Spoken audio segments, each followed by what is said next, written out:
Beyond the buzzer, inside the game, this is Sports IQ with Larry Smith.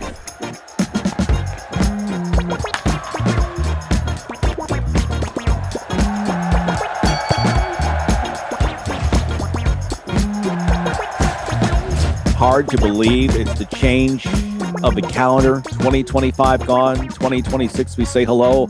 Hopefully you're having, you're just having a good time. We hope you're happy and healthy and safe wherever you're listening, and the same for your loved ones as well. Larry Smith here with the Sports IQ with Larry Smith, Tony Cordaro, and Josh Ewing, also an integral part of our show as we come to you here every day, Monday through Friday. It's just when you get a chance to a new year, always, it's renewal, it's the refresh, and I tell you what, 2025, as I said the other day, was good in so many ways. You get through the bad times, but we all do it together, and we are thankful you guys are here with us every single day. Hey, we want to say also as well, if you don't get a chance, really quick, go to YouTube, no spaces, Sports IQ LS, Sports IQ LS, and just click subscribe for us.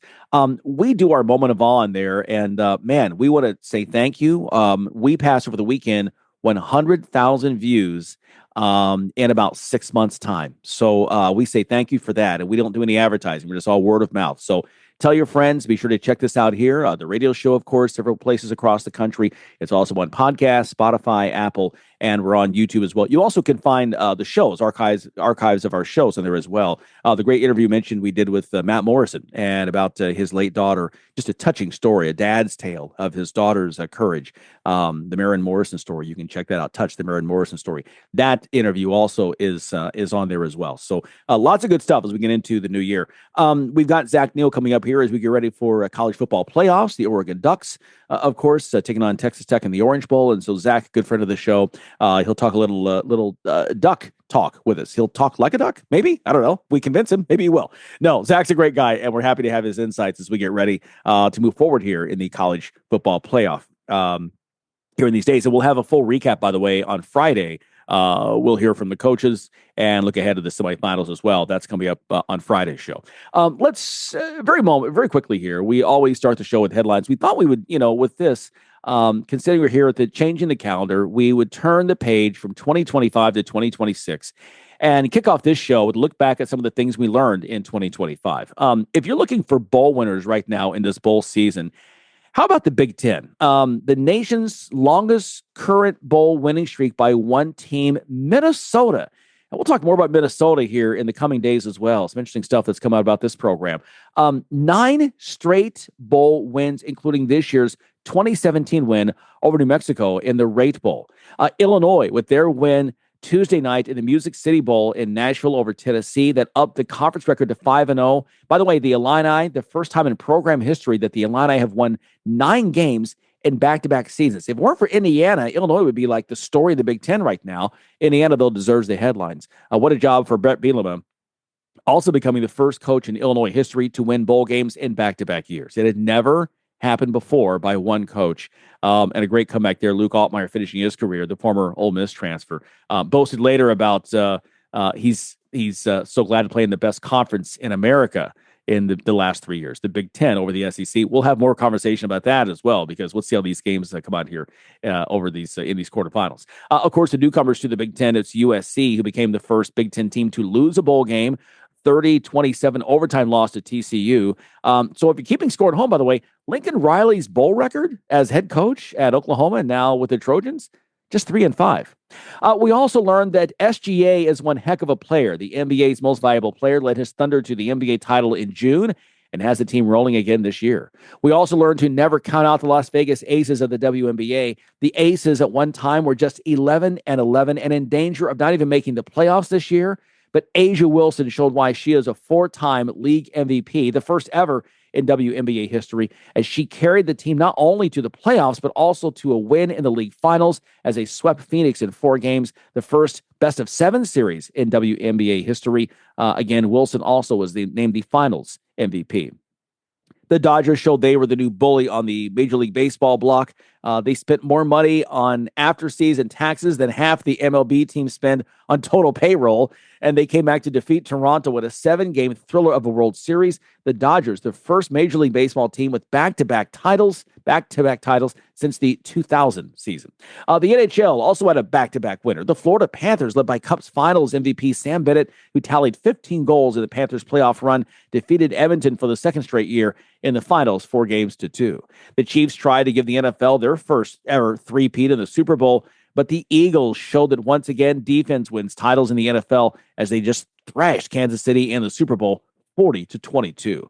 And one of the most thrilling moments in college sports all year, the women's softball playoffs provided endless entertaining games for 3 weeks this spring, culminating in Texas beating Texas Tech in a winner-take-all Game 3 of the Women's College World Series. 10-4 was the final in that one. The UConn women and head coach Gino Auriemma proved they were still at the top of the heap in their game. The Lady Huskies beating South Carolina 82-59 to secure their 12th title in program history and end a 9-year drought of national titles there in stores. On the men's side, the Florida Gators capping an outstanding season for the SEC in basketball by beating Houston 65-63 in just a fantastic final. For the Gators, it was the third title in program history and the first since 2007. So as we close out 2025 and welcome in 2026, here are a few athletes who we hope to see return in the new year. Nikola Jokić, we now know, will be sidelined for the month of January, but here's hoping that he'll be back to his old form by February. The Joker was having a monster year when he suffered a hyperextended knee in this final week of 2025. We also hope to see Patrick Mahomes, perhaps the best quarterback of his generation, back on the field in 2026 as that torn ACL into his 2025 season a bit early. Packer fans hoping they get to see Micah Parsons during the 2026 season as well. The star linebacker suffered a torn ACL in his knee toward the end of the 2025 season. And here is to wishing Lindsey Vonn a great comeback in 2026. The American alpine skier has made the U.S. team for 2026, the games in Milan, Italy. And wouldn't it be grand to see the 41-year-old with the titanium knee come back and win a medal after a 5-year retirement? We are all rooting for her.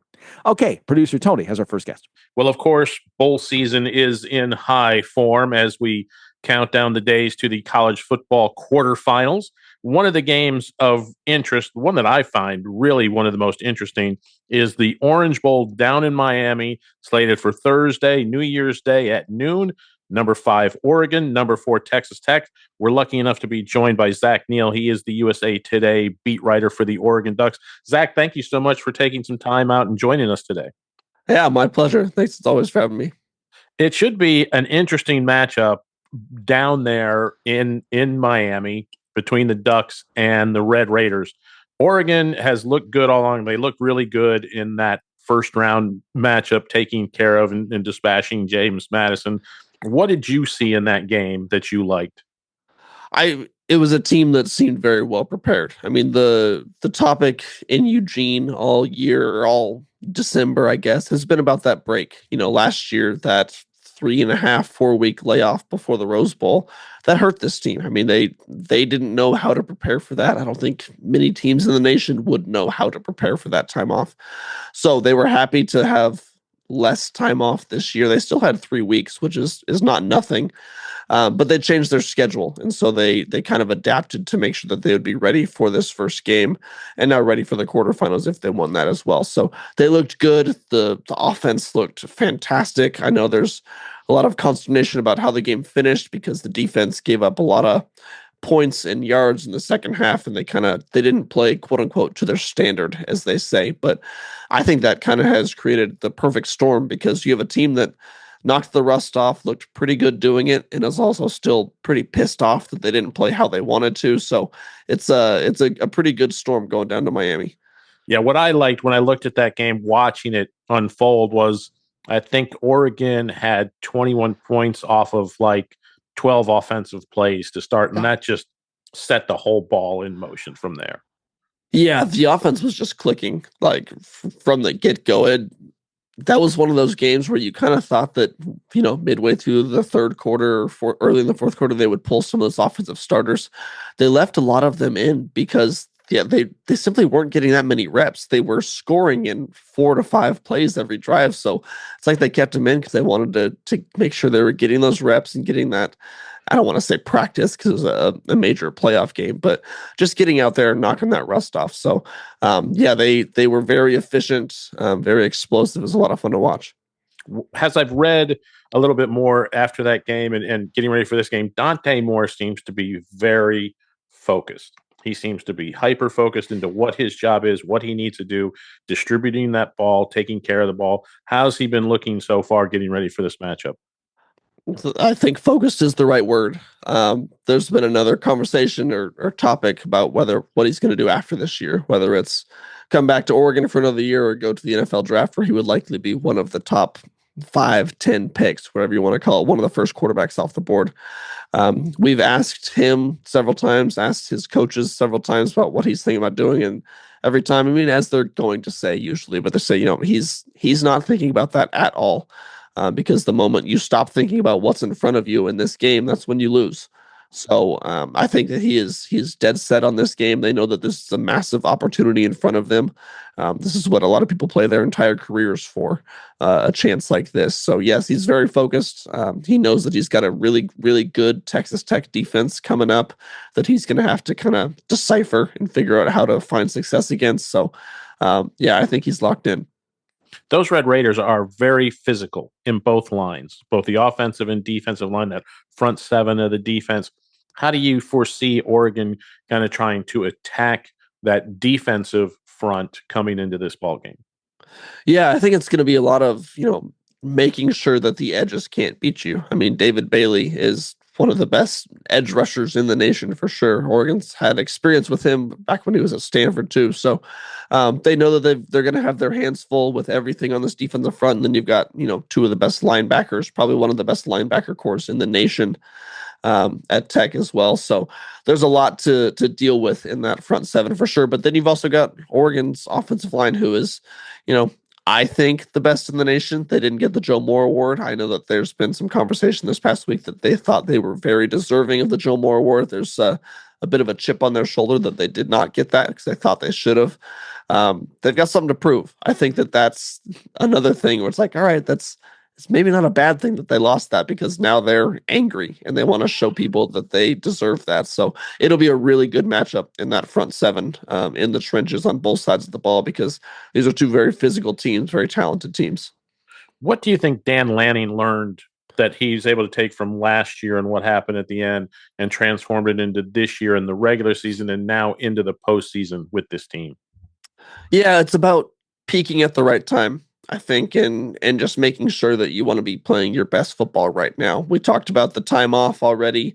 They've figured out ways to combat that a little bit. They held what they called a mock game a week before the JMU game, where they did everything like a normal game. Like they ran out of the tunnel. They had the game day antics, like shout and the motorcycle bringing them out of the tunnel. They had quarter breaks. They did it all. They wanted to really get these guys in the mode of, all right, we're playing an actual game right now to get you prepared for next week. So they changed a lot of things just because I know that last year they came out rusty.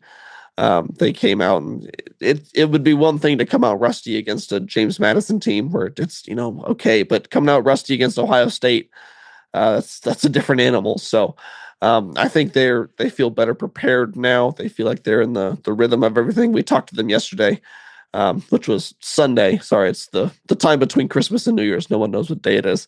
And they were saying that they're like, everyone got up today. We thought it was Wednesday because it's like the Wednesday of our normal game week. That's kind of how they're acting. They're kind of throwing the calendar out of the window and just making sure they're ready like a normal game. Is there when you talk about the calendar, do you talk about preparation and being ready? One of the hardest things that we've seen in football is either traveling west for an East team or traveling east for a West team. Is there any concern?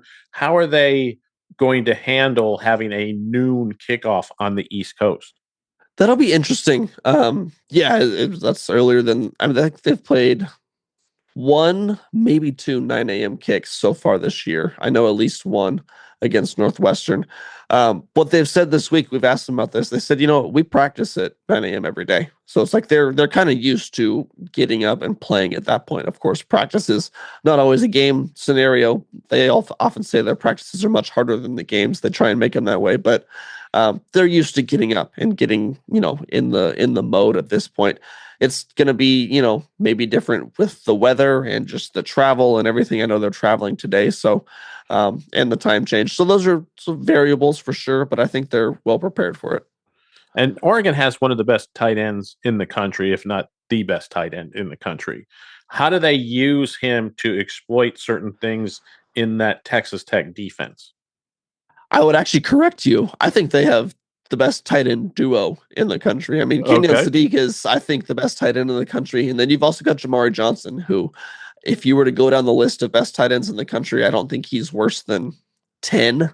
Like, I think he's up there as well. Once Kenyon Sadiq leaves for the NFL this year, if Jamar returns, he's going to be maybe the best tight end in the nation next year, too. So the mismatch that they can bring, I mean, Kenyon Sadiq is a wide receiver in a tight end's body. Jamar Johnson is a massive, massive human being, and he's got huge hands and really good at getting open and physical. They're also really good at inline blocking and blocking out in space. So that's one of the matchups this week to watch, is to see those two on Texas Tech's linebackers, because Tech's linebackers, Rodriguez, very good in coverage too. So I'm excited to see how those, it'll be a little bit of a chess match to see who covers them and how they cover them. But that should be really fun to watch. Watching Oregon play over this year, it seems like they are always trying to attack the edge, get out in space, get out on that edge. Do you foresee them trying to do that again, trying to maybe get some mismatches on those Texas Tech corners out there? I think so, because one thing that they do have this year that they haven't always had in the past is a really good group of wide receiver blockers. That's one thing that's really stood out. They got a new wide receiver coach this year in Ross Douglas, and he's really brought blocking to the forefront and made that an emphasis. So you've seen that with guys like Decorian Moore, Jeremiah McClellan, Gary Bryant. When they're not getting the ball, when a run is being called, they're still out there giving it all of their effort and blocking on the perimeter. So, and then Oregon's running backs, that stable of 3 running backs is incredibly quick and dynamic out in space. So, that's definitely been a big part of their game plan so far this year. I would be expected to continue this week. And the defense getting ready for Texas Tech's offense. Is there one player that you think Oregon wants to take away? If they could take away one thing from Texas Tech, what would they want to take away from that team? It's going to be about the receivers. I mean, Tech is a really good explosive offense. They've got the number 2 explosive offense in the nation, behind Oregon, who actually has the number 1 explosive offense in the nation. So one thing we saw in their game at the end of the season against Washington, who also has a very explosive offense, they sit in this, cover 2 high shell with 2 safeties in the back, a third safety in the middle, kind of acting as a rover. And they just say, hey, run the ball. Like, feel free, run the ball. You can get 4, 5, 6 yards of carry. We're not going to let you beat us deep. We're not going to let you get explosive plays. We don't think that you have the patience to, stay in this scheme and take what we're giving you. That worked against Washington. Will it work against Texas Tech? I don't know. Is that exactly what they will do against Texas Tech? I don't know. But I wouldn't be surprised if they trot out something like that, the 4 down, 3 high, and say, hey, you're not getting behind us. You can have all of this space in front of us, and we'll eventually stop you. But Tech's wide receivers are very good and very big. So that's going to be another matchup where a lot of physicality on the outside. Oregon's got a really good passing defense, great cornerbacks. But that should be a fun matchup to watch. And I think the weather person must be somewhat a little bit of a fan for the Ducks, because it's not expected to be quite as warm as you might expect in Miami. Actually, there's kind of a cold front headed down that way. They're going to play in a little bit more used to weather than they might have expected going down into southern Florida at the end of December. Yeah, I think Dan Lanning and the team was probably happy to see that it's not going to be hot. Myself personally, traveling down there when it's 30 degrees out right now, I was hoping it'd be a little bit warmer, but I'm sure that, 68 and humid is going to feel amazing when I step foot in Miami regardless. If there's 2 things as an Oregon fan that I should look for, if I'm an Oregon fan watching this game as it unfolds, give me 2 things, if it happens early, that you say it's going to be a good day for the Oregon Ducks. I think if the offensive line is able to give Dante more time, he's proven to be a very, very good processor, and he's good on his reads, and he's accurate, can drive the ball when he has the time. We saw the one game this year they lost against Indiana. They were getting after him, and they were giving a happy feet in the pocket and making him not go through his progressions, and that really affected him. So if he has any semblance of time against this defensive line, that's a lot to ask. I think it'll be really good. And then just going back to the explosive plays. I mean, if they can limit Tech to under 10 yards per play, under 8, 7, 6 yards per play, I think they feel pretty good. But if you're getting several chunk plays, 17, 24 yards at a time, that's going to be tough to deal with. So if you can keep them in front of you, I think the defense feels good. And then I feel very confident in Oregon's offense against this Tech defense. I know that's where the major key to the game is coming for me, but I think that Oregon they've got the quarterback you want. They've got the running backs. They've got the tight ends. They've got the offensive line. I think they feel very confident in the guys they're bringing to the table. Excellent. Well, we are looking forward to that game. It is the quarterfinal matchup down there in the Orange Bowl, Oregon against Texas Tech. It'll be Thursday, January 1. It always sounds weird saying that, January 2026, as we get going. Zach Neel, thank you so much for taking time out of your day and joining us, talking about this matchup. We really appreciate it. Hope you're feeling better. I know you were a little bit under the weather over Christmas time. Feel better. Get down there and get some of that sunshine. Hopefully, it'll be a little bit of sunshine for you down there in Miami when you hit the beach. Thank you. I really appreciate it. We're going to take a quick break. Zach Neel, he is the Oregon Ducks beat writer for USA Today. Check out his stuff. They are going to have a great time down in Florida. We're looking forward to that contest. We're going to take a quick break, and we'll be right back on the Sports IQ after this. You're listening to Sports IQ with Larry Smith.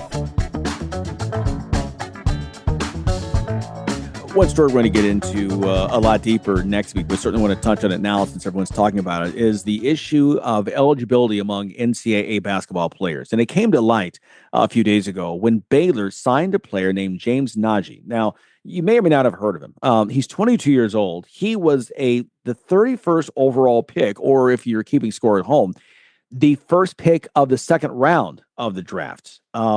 He never played in the NBA. He is back in the 2023 draft. He appeared in summer league games with the Charlotte Hornets, but instead chose to play overseas professionally instead of trying to get into the NBA. Here's the deal. He never signed an NBA contract. And so because of that, that is how Baylor coach Scott Drew says, look, he was legal. He still had eligibility, so we're signing him in. So it's been a big stink. On Tuesday, the commissioner of the NCAA commissioner, Charlie Baker, came out and made a statement saying, listen, the NCAA will not allow any players to play in college if they have previously signed an NBA contract, even a two-way deal, which means you can bounce back and forth between the G League and the NBA. And so that's kind of why they aren't fighting this case with Najee. But here's the thing. We know where this leads. Because he went overseas, and we have seen now several teams in college basketball have signed players from Europe who have played professionally in Europe. It's almost commonplace now. I mean, it used to be kind of an anomaly that would happen. You've seen that now where a lot of these players now are over in Europe, and they're saying, listen, I can go over there and make serious six figures or more and play in a college game for a year or two. I can make money. I can get my marketability up and then go into the draft. We've seen it happen time and time again. It's not new. The question now is going to become, and it's just going to take one person to go to court and challenge this, and will it hold up? What is the difference between a professional contract in Europe and a professional contract in the United States? What's the difference in that? And as soon as I finish the sentence, somebody somewhere is on the phone with a lawyer. I mean, that's just where we're heading right now. So, we're going to talk more about this again next week. Rick Pitino, a championship winning coach and has been successful everywhere he has gone in a Hall of Fame career, came out on Tuesday with a tweet that was clearly very damning in terms of saying, and I'm paraphrasing here, this is no longer college basketball. This is now a semi-pro league. John Calipari, who we have teased about filibustering through most of his press conferences, gave maybe the most spirited press conference I've heard of him since he was at UMass back in the 90s. He came out against this, and John Calipari, look, there have been those stories about him and his days at Memphis and at Kentucky in terms of getting players to play for him. So this is one we've already talked about. Tom Izzo, all three of these guys, all national championship winning coaches. He made comments about this, earlier when this was come up in terms of this topic. So listen, this is a story that's not going away, and it's the next thing again. And you know what? If we're going to point fingers at the NCAA for, again, not getting ahead of the game once again and setting up and saying this is what's legal and this is what isn't. Would that have stopped it? Would there still be somebody going to court? Eventually, probably. But even with NIL and transfer portal, the fact that we don't have these things happening, the fact we don't have these guardrails in place, that's the issue we have right now. And so you're going to see Mr. Najee sign up for Baylor and play for the Bears here this semester. And then who is next? Well, let's just wait and see. Okay, more talk to come here on the Sports IQ with Larry Smith. You're locked in to Sports IQ with Larry Smith. College football continuing right now, and the last of the 4 quarterfinal matchups coming up in the Sugar Bowl. Boy, the ticket sales have been great. It's New Orleans, always a party. I always love New Orleans. That it's like they, like every other city, like, you know, they freak out. They got to make plans. Like, ooh, it's a Super Bowl. It's a Final Four. New Orleans goes, how many are you bringing? 60,000? Yeah, we're good. Yeah, we're open. Come on in. Yeah. So once again, friend of the show, joining us again, Evie Van Pelt. He is the founder and editor, publisher of rebelwalk.com. First off, happy holidays, Evie. Good to see you. New Orleans treating you well so far? So far, I've been here since, I guess, Monday, and so far, so good. Had a good time. Went and enjoyed the Carousel Bar at the Hotel Monteleone yesterday evening. That's always nice. And staying here at the Sheraton on Canal, right across from where the team is, and just having a lot of activities and enjoying it. Yeah, it's such a great city. I'm a history nerd, so literally I can't go down there without reading a book. I'm the kind of person that like stops and reads every historical plaque. It drives my family nuts. So hopefully that's not the case for you. Ole Miss taking on Georgia in this, an all SEC matchup. But I want to start with how validating was that win over Tulane with all this program had gone through in the weeks leading up to that? I tell you what, I think it was probably up until this game that they're fixing to play, probably the biggest win in program history. I mean, I really think so, to advance in the playoffs and given everything that they have been through and everything that they had to overcome with the former coach and, having former coaches staff still on staff and just a lot going on. So I think it was a huge win because at the end of the day, these are 18 to 21, 22-year-old kids, and people can say all they want. Oh, they're making money. They're professionals. They're still 18 to 21, 22-year-old kids. And there was a lot of noise out there and potential distractions. And so I think it was really, really, really big for them that they were able to put that behind them and win. Yeah. From the outside, it seems like they've handled it well. Has that been the case even from within the locker room in terms of, again, blocking out all the noise of stuff that has nothing to do with them and focusing on extending what has been just an outstanding season for this Rebels program?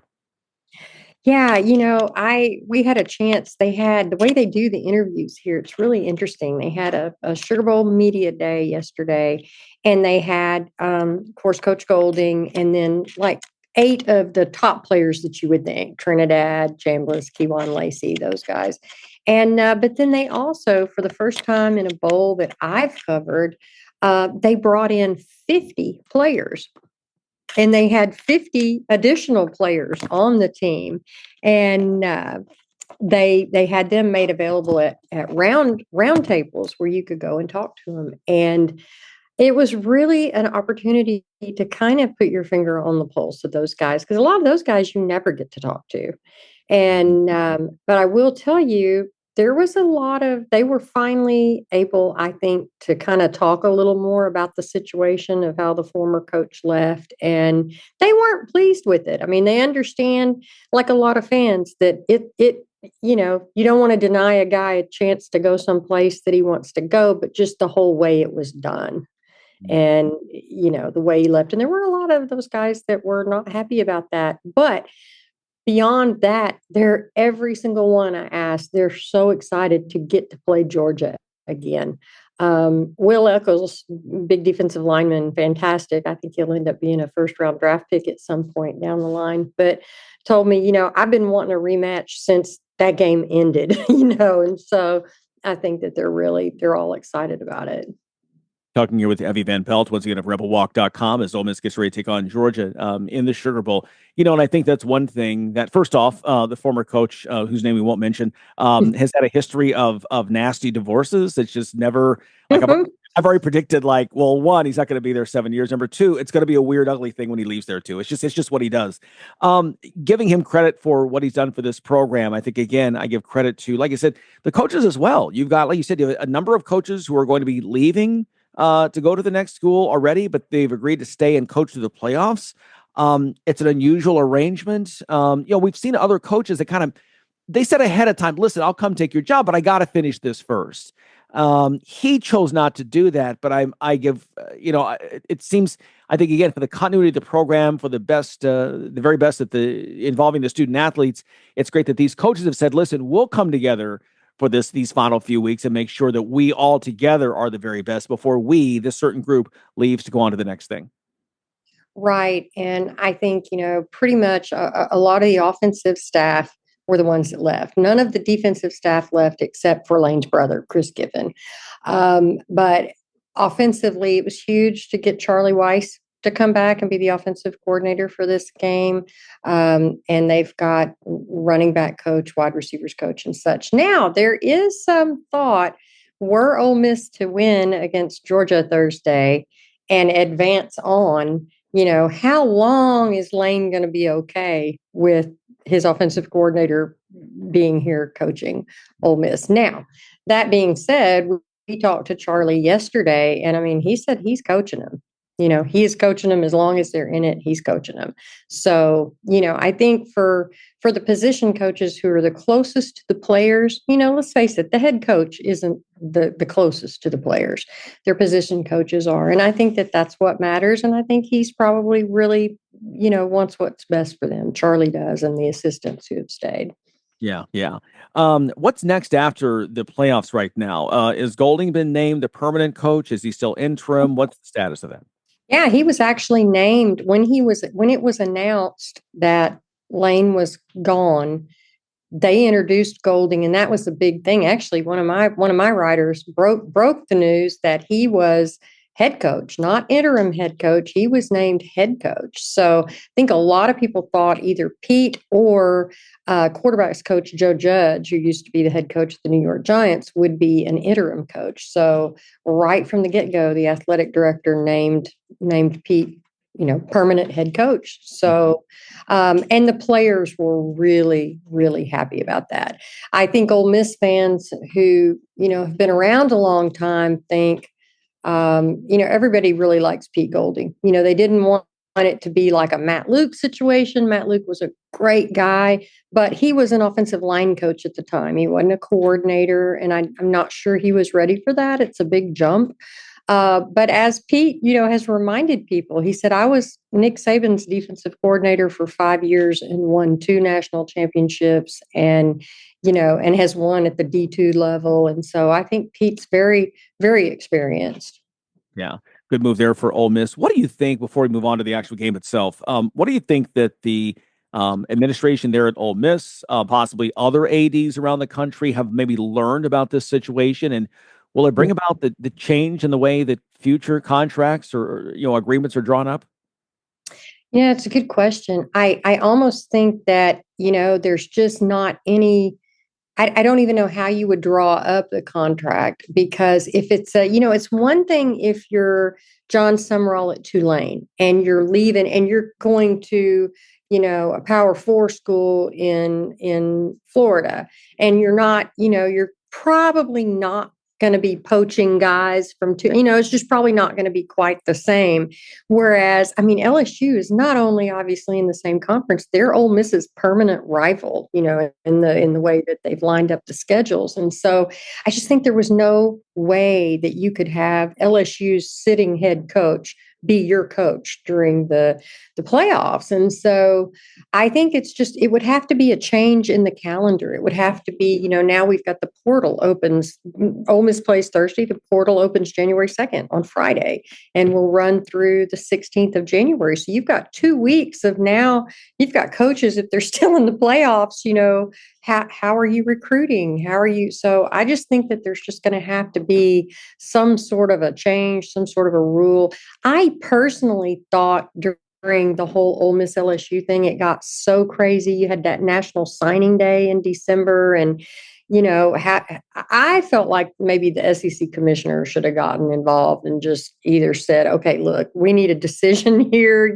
I mean, I don't know. I think it dragged on way too long, and I think there were probably some hard feelings on the part of some of the players.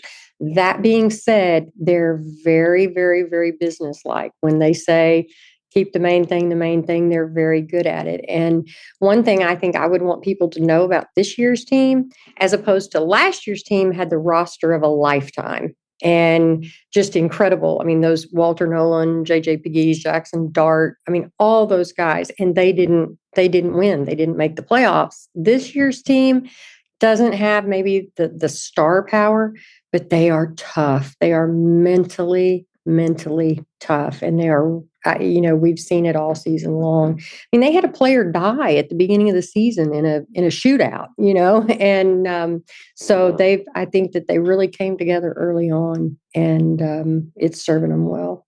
Nice. I want to get your thoughts before we let you go. The game itself coming up. What does Ole Miss have to do differently this time against the Bulldogs to come away with that victory? They have to make them punt at least one time. They did not. I mean, did you know that? They did not make them punt one single time in that first game, not once. And so I asked some of the defensive players yesterday, what are y'all going to have to do to make them punt? We need to punt, at least just one punt. Because, Ole Miss scored on their first 5 possessions of that game, scored touchdowns, and they just went back and forth. And Ole Miss had a lead going into the fourth quarter. And then just couldn't stop them. So I think that they're going to defensively, I think the offense is going to be fine regardless.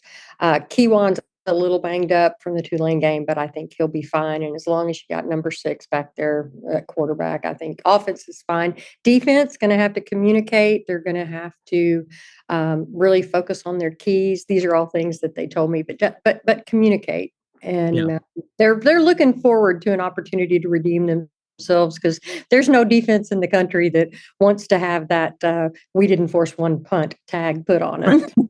Exactly. Well, it's exciting to have them back in the Sugar Bowl, a place where they went almost annually in the first 25 years history of the bowl. We talked about last week here on the show, and it's great to have them back in this great matchup with the Bulldogs. Evie, we know you are super busy this week, so we want to say thank you for your time.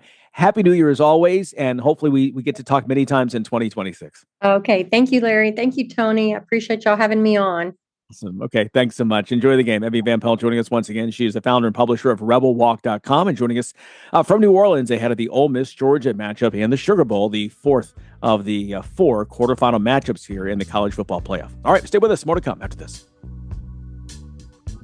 Are you tired of your website making your business look bad? Is your current web developer dropping the ball? Let's face it, if your website isn't making you money, it's broken. Let Neon Rain create a website that turns your visitors into customers. Neon Rain has worked with hundreds of businesses across North America, building custom websites and applications with modern designs that are easy to update and work well on mobile devices. They can do it for you too. What sets Neon Rain apart? They actually deliver on their promises. Call today for a free consultation. 303-957-3092. That's Neon Rain at 303-957-3092. Or visit them at neonrain.com.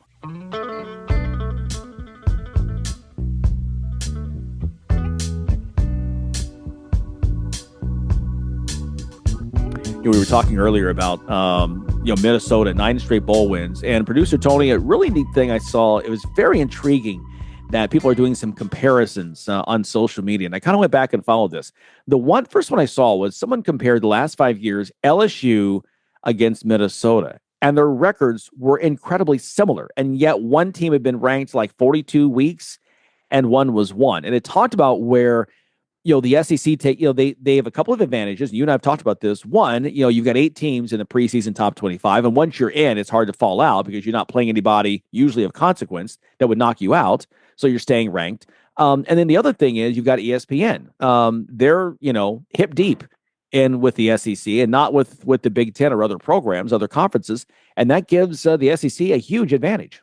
Absolutely. I mean, the ESPN hype machine is the best thing in sports. So next to the NFL hype machine, the ESPN SEC hype machine is rolling over everybody. And when you stop and start peeling back the onion a little bit and peel back some of the layers, you realize while they're good, and they're very good, let's make no mistake about that. They are very good.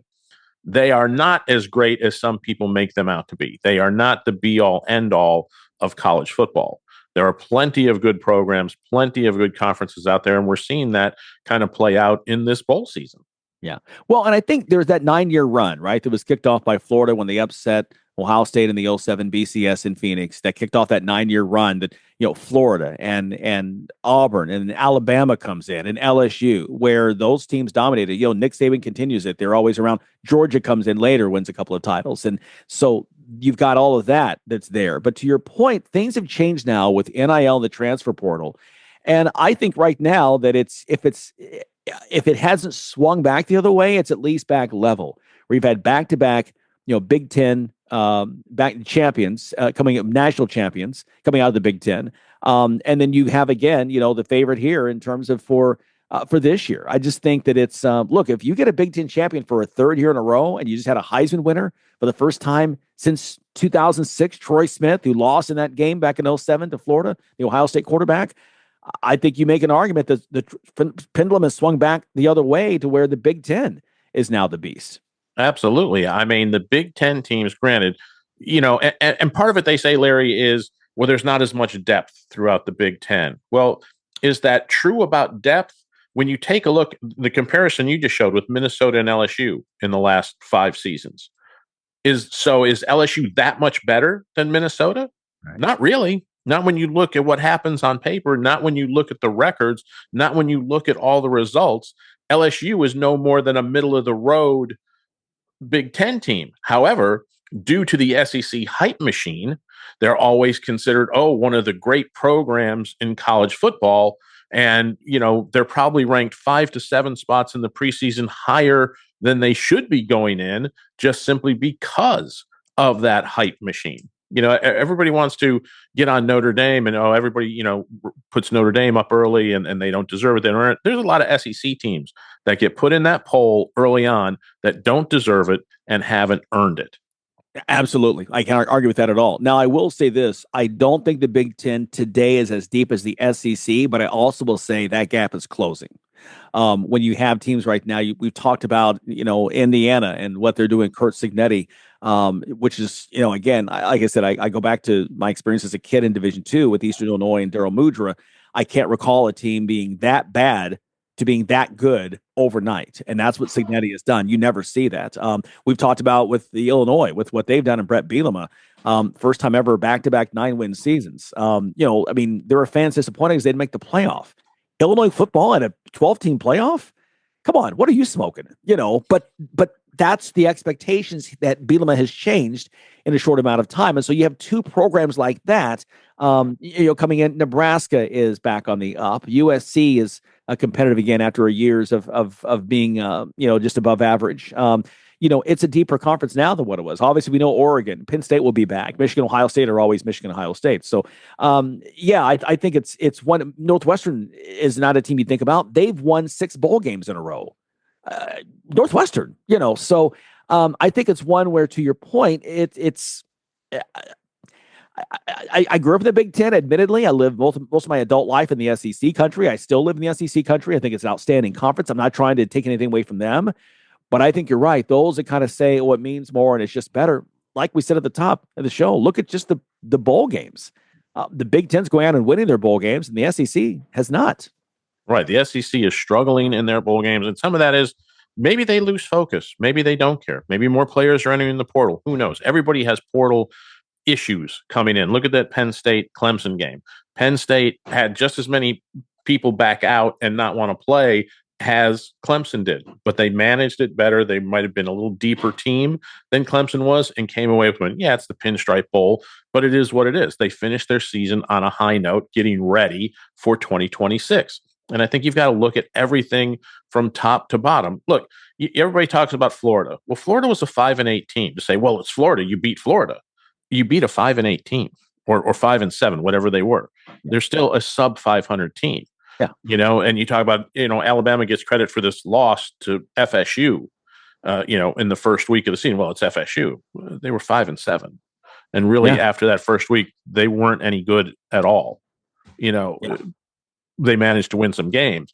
And the other thing, that needs to end, I think, to me, if you're going to have the FBS truly be the FBS, is those schools should only schedule FBS schools. It's time, and I know it means money for these FCS schools that get to play in these SEC games, and it's a chance. Shouldn't count in their records when you stop and evaluate. If you're going to evaluate them on the whole work, toss that work out, because I'm sorry, those FCS games, that's a scrimmage game. That's all it is. Yeah, and if you want to do that, then make it across the board that everyone gets one pass to play an FCS team if that's what you want to do. And that's where I'm happy that the conferences are these other ACC and SEC going to 9-game conference schedules, because you can say what you want, but it makes it even. It's even at that point. And we were seeing, some of these schools, cancel now some other games. I think the Big Ten has a great future. I think that they will, if they haven't already, catch the SEC and possibly even surpass them. While, the SEC has the ESPN machine, the Big Ten now has 3 alphabet networks and 3 prime spots. When you've got the noon Eastern game at Fox, the 3:30 game on CBS, that was this SEC staple for 20 years. And then at the NBC primetime, those were 3 powerful games. And here's the thing. Some of those games are contests that admittedly I don't care to see. It's not a matchup I would like, but the way the SEC is made is when you put maybe once upon a time an Ole Miss program that wasn't very good playing against powerhouse Alabama, or maybe Texas A&M's a down year playing Georgia. You still had those games and you watch them. And the thing now with the Big Ten, what they have, the way the former commissioner, Kevin Warren, who's now with the Chicago Bears, the way he set this up, and it was genius, that NFL model in the Big Ten. You know what? There's some nights I do go watch that matchup because it happens to be on NBC. Absolutely. It's just a different game. It's something else to watch. The Big Ten took in the past started moving forward. They kind of said, okay, what's the future going to hold? And I think they've done a better job of capitalizing on what the future is turning into than the SEC did. The SEC was like, we're this, we're that, and that's it. And other conferences are changing and catching up with them, and it's going to be interesting the next few years what happens, and we'll see what happens in these playoffs. Yeah. And I think too, and I want to get your quick thought. I know we're running out of time here. Something too that why I appreciate the Big Ten getting away from ESPN. When I watched Big Ten games on ESPN, it was clear their production focus was on the SEC or the ACC. I can name time and time again where I'm watching. There was an Illinois-Ohio State game years ago. I would assume it was on the team. Now with the Chicago Bulls. And Illinois finished out the season with 3 wins on the road, successive against ranked teams, to go on and win the Big Ten, and they went on to be a number 1 seed in the NCAA tournament. There's a Saturday afternoon game. They're winning at Ohio State. There's a game. There's a break, a timeout late in the game, and instead of Dick Vitale, the color guy, talking about this Illinois team and what Brad Underwood has done and building the program and the players in the program, they're showing banners atop the arena there in Columbus. And Fred Taylor's banner is shown, and Dick Vitale goes off on a 60-second rant about how great Fred Taylor was and those teams with Havlicek and et cetera. He had no idea about the Big Ten currently and who was involved. And those kinds of stories, our friend Mike Morgan, and Mike can back this up. He did a preseason game last year with Ole Miss and Illinois. And I texted him later. I said, that was the best effort I've ever seen by an ESPN broadcast crew in recent years of talking about the Big Ten team. And not to get on a soapbox here, but I think that's huge too, where Fox is invested in the Big Ten, CBS, NBC. And so those side stories, the stories that are off the field, that enhance the broadcast that about as a career producer, you get that now from the Big Ten. You didn't get that before with ESPN. Absolutely. And those are the stories that people will remember. Those are the background pieces, the historical pieces, the current trend pieces that will make the Big Ten, just as popular as the SEC in the long run. Like I said, it's going to take a while to finally even the playing field. But to your point, the SEC and the Big Ten in football are on even footing, I think, at this point, or very close to it. Again, Big Ten's won 2 national titles in a row. We'll see what happens this year and how it all plays out. But as far as quality of play and people they're putting into the NFL, they're on an even footing. Yeah, I agree. Okay, moment of awe is next. How would you like to get high-speed internet for your home for less than $2 a day? That's right. For about $50 a month, you'll get lightning fast internet. Are you paying less than $50 a month right now for your internet? Then call Whole Home Connect right now for blazing fast internet at $50 a month with no price increases, no hidden fees, no contracts, no upfront costs, no equipment fees. It's a great deal. And guess what? You can try it for 15 days. If you don't like it, you get your money back. But you're gonna love it, and you're gonna love the price. Internet for your home for $50 a month. That's less than $2 a day. Plus, no contracts, no upfront costs, no equipment fees, and our 15-day guarantee. Call now. 800-215-0341. 800-215-0341. 800-215-0341. That's 800-215-0341. Okay, our moment of awe goes out to all the underdogs. We want to go back to March of 2006. Jason McElwain, nearing the end of his high school career after being team manager for his high school for 4 years. He had never gotten into a game. J-Mac, as they called him, had autism. Well, on senior night, head coach Jim Johnson decided to let J-Mac into the game, and all he did with 4 minutes left in the game was hit 6 3-pointers, finished with 20 points. You may recall seeing the video. It went viral. His team getting the big win, 79-43 over their opponent. What is Jim McElwain doing today? Make that Jason McElwain doing today?